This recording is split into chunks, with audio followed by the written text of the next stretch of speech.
we are back, and we just finished watching There's Someone Inside Your House from 2021, rated TV MA, clocks in at an hour and 36 minutes. This is currently streaming on Netflix and is based on the novels by Stephanie Perkins with a screenplay by Henry Gayden and directed by Patrick Brice. How many novels were there? I guess it's just one. I'm sorry. Did I say novels? I meant novel.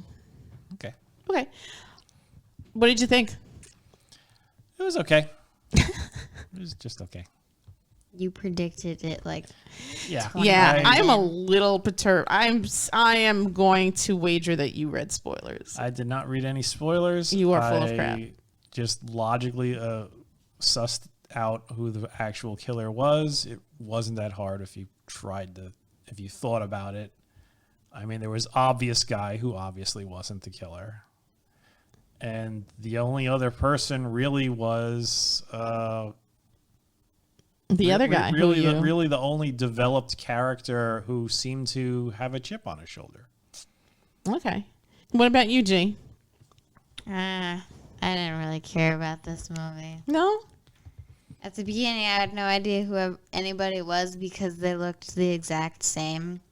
Like the football players. The football players did look carbon very copies similar. Yeah, wait, which was the one that died, or wasn't he murdered or something?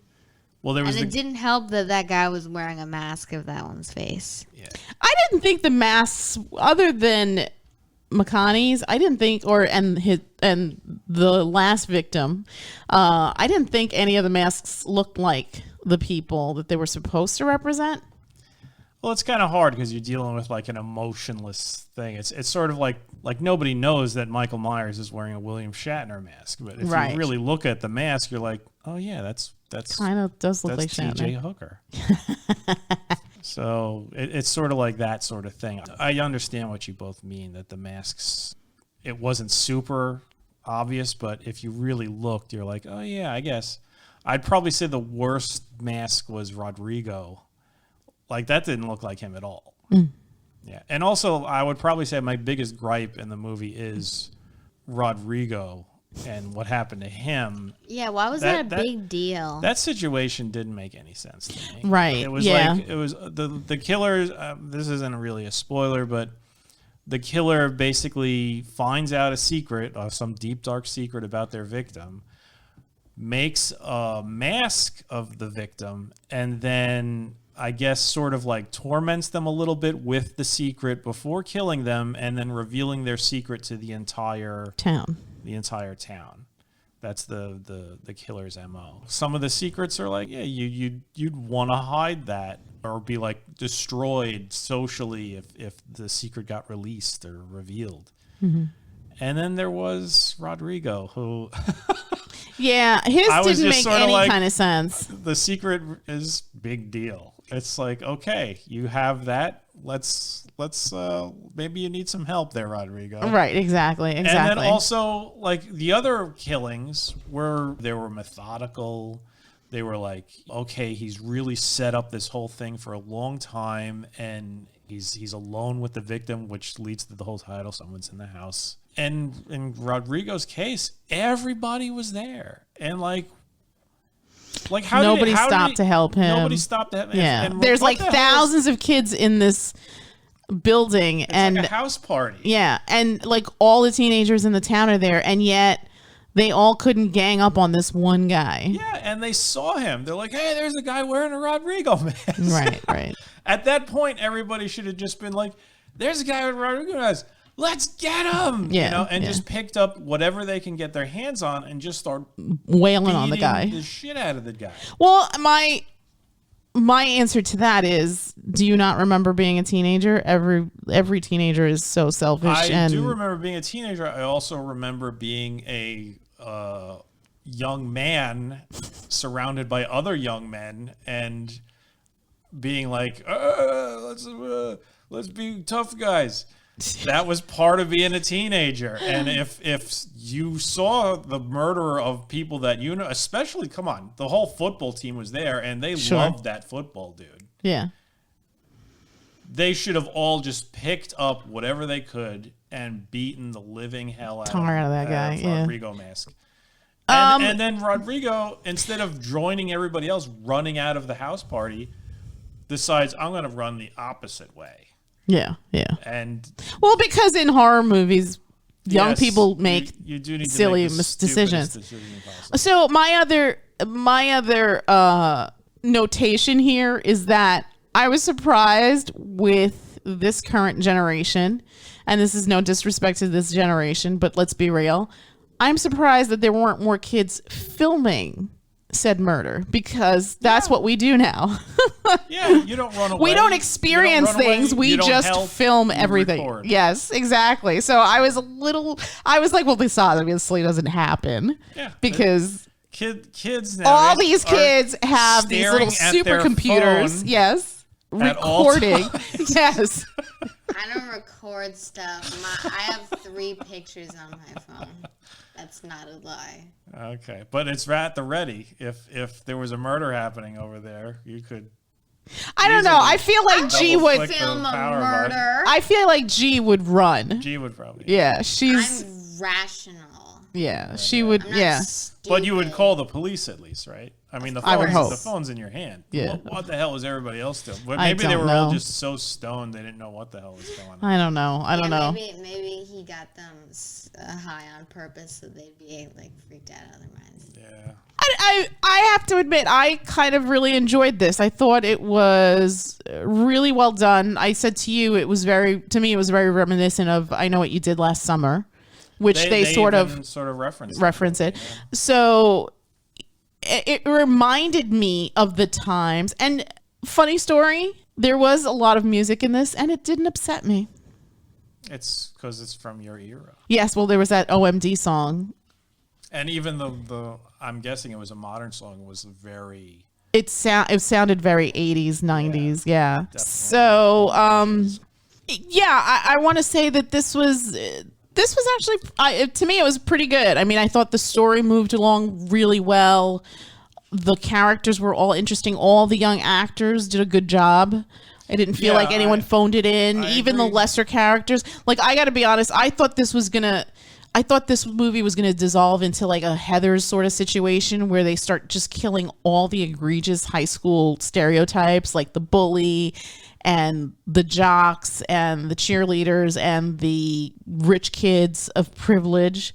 Yeah. So I thought it was going to just be a slaughter fest of all those types of kids, right? And I thought that they did show that like there wasn't anything there, like there wasn't obviously you had your little cliques and that was visible, but down deep they all were like good kids. Yeah, like, yeah. Even the football kids, like when back to Rodrigo, when Rodrigo died, he like drew a picture. And it was like, oh, this I drew this because I wanted to show my respect. Facts, yeah. That was kind of sweet, and also didn't feel based in reality, or maybe it's just because growing up in an East Coast city, I don't think kids would have done that. My high school had something like 4,000 kids in it, so it wasn't. That's probably the population of the town this movie took place in. Yeah.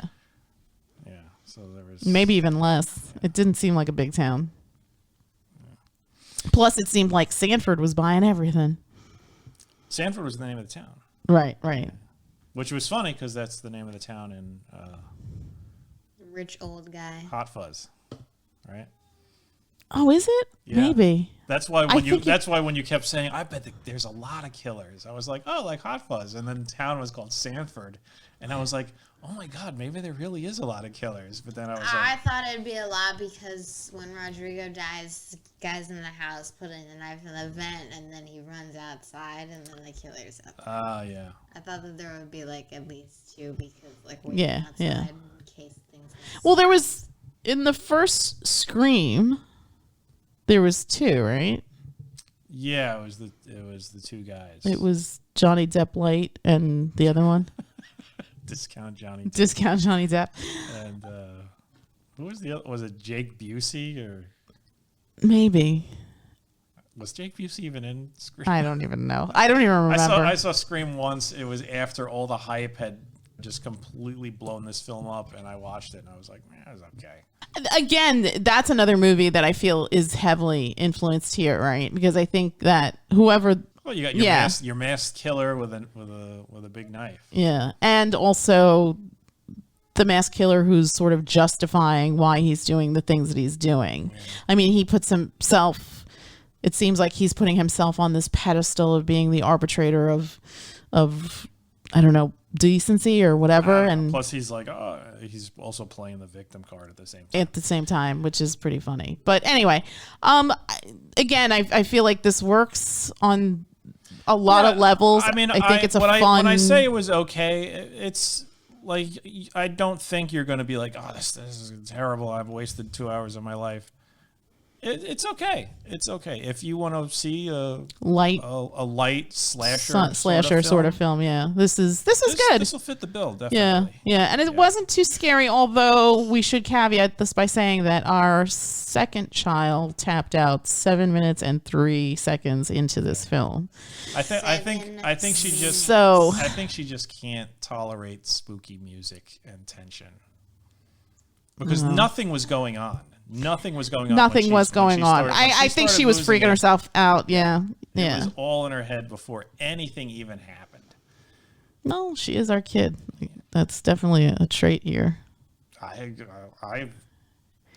Music and stuff. Well, no, not music and stuff, but other situations. Oh yeah, building stuff up in my mind. And yes. My mind. Yeah. Yeah, there you go. Definitely me. Music and stuff doesn't scare me. It creates a good mood, but it doesn't scare me. I don't watch a lot of movies where they build stuff. I mean, it shouldn't. I mean, I kept trying to tell her, listen, this is all fake. These are all actors. This is just a story. It's a little scary, but... There was like one jump scare in the movie that I actually like winced at, but the rest was completely fine.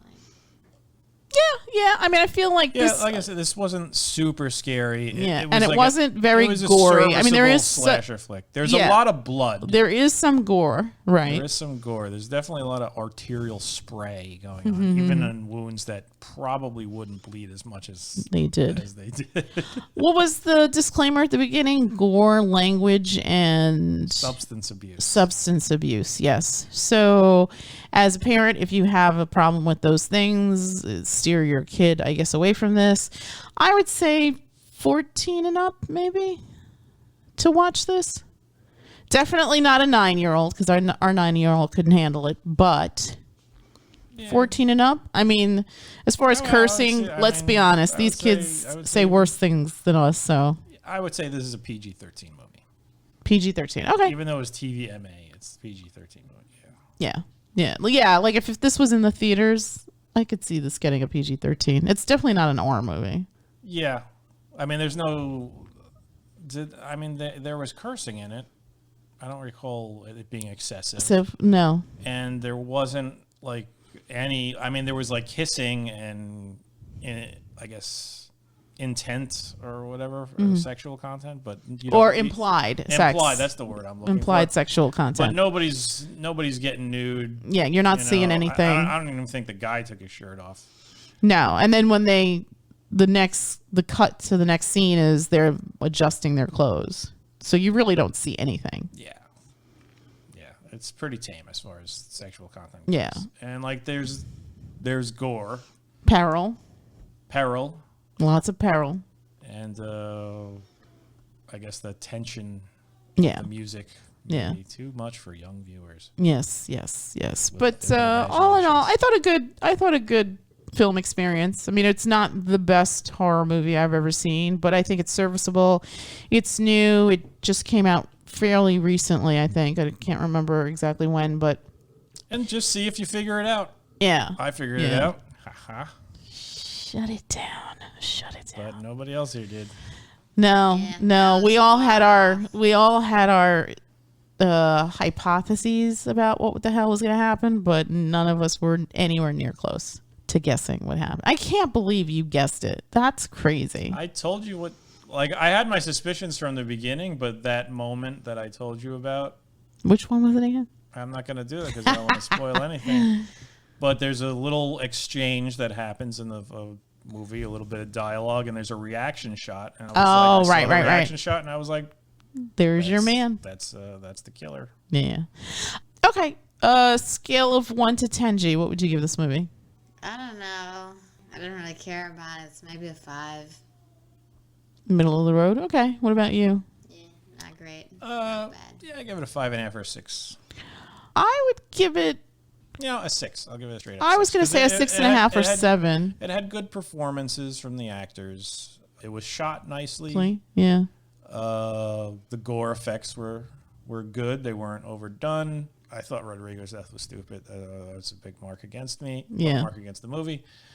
But it was okay. I mean, yeah, you're not really getting your life changed or stressing your brain out trying to figure out. It's just good. Yeah. If you're having like a Halloween themed party and you're over 13 and over, I think this is kind of a fun movie. Yeah. I'm gonna give it a 7. I feel like this reminded me, maybe it's because it's the same network or same streaming platform, but this kind of reminded me of like the Fear Street movies. Obviously Fear Street is a little bit more intricate, it's longer, there's more parts to that particular story, but I feel all in all, start to finish, this is a good story. This definitely fits in that box. Yes, of that kind of age group and that kind of horror. So, and I think, you know what, that's smart, because I feel like who has more disposable income than teenagers? I mean, for the most part, again, this isn't a knock on anyone. Teenagers don't really hold jobs, but they are cash fluid. So let's be honest. I doubt any of the kids paid for Netflix that are watching this movie. Exactly. Well, true. Mom and dad paid for this. I know, but I'm making the analogy of like this is geared towards this demographic. Yeah. And I feel like, and I don't know if we've had this conversation. Maybe we have in the past. When I was younger, when I was a young adult, like a teenager going into being a young adult in my 20s, I always felt like that market was so underdeveloped. Everything was either for small kids or adults. And like the young adult demographic really wasn't serviced as far as entertainment. I think obviously a lot of that has changed in the last few years. You have TV shows that are teen centric, that are young adult centric. You have a lot of stories from the vantage point of different and diverse casting in that demographic. So definitely from when I was a teenager in late 80s, I guess, or whatever, to the 90s when I became a young adult, like this group is definitely better represented in film and television.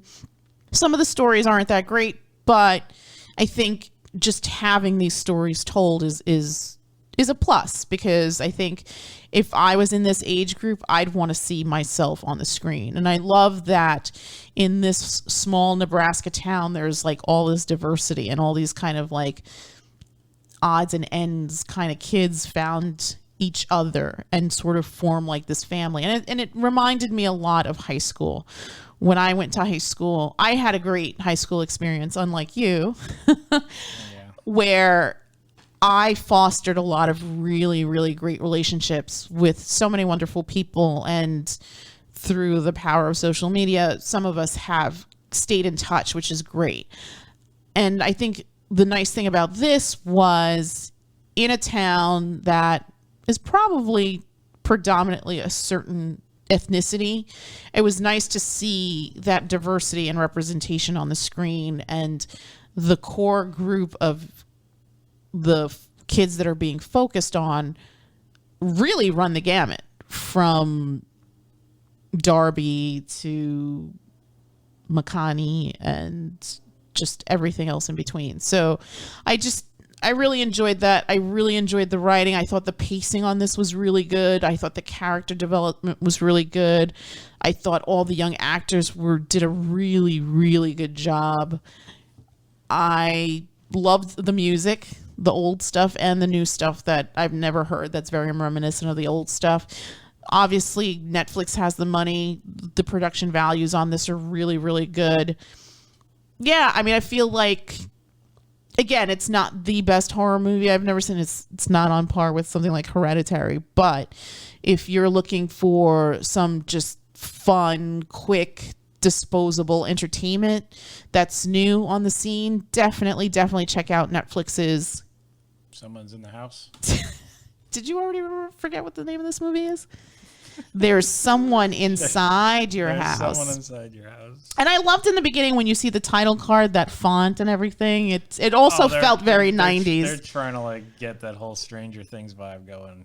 Then some of those people worked on this. Is that what I read, or maybe? I think like producers or something. Something like that. Yeah. Anyway. Yeah, I really enjoyed this. So, you know what? I'm going to give this a 7. And I'm going to say, if you haven't seen it, go check it out. It's fun. And I say, check it out if you got nothing else to watch. Yeah, me too. I care. All right, that's it from us. And we will bid you all a good night. Good night. Good night. Night.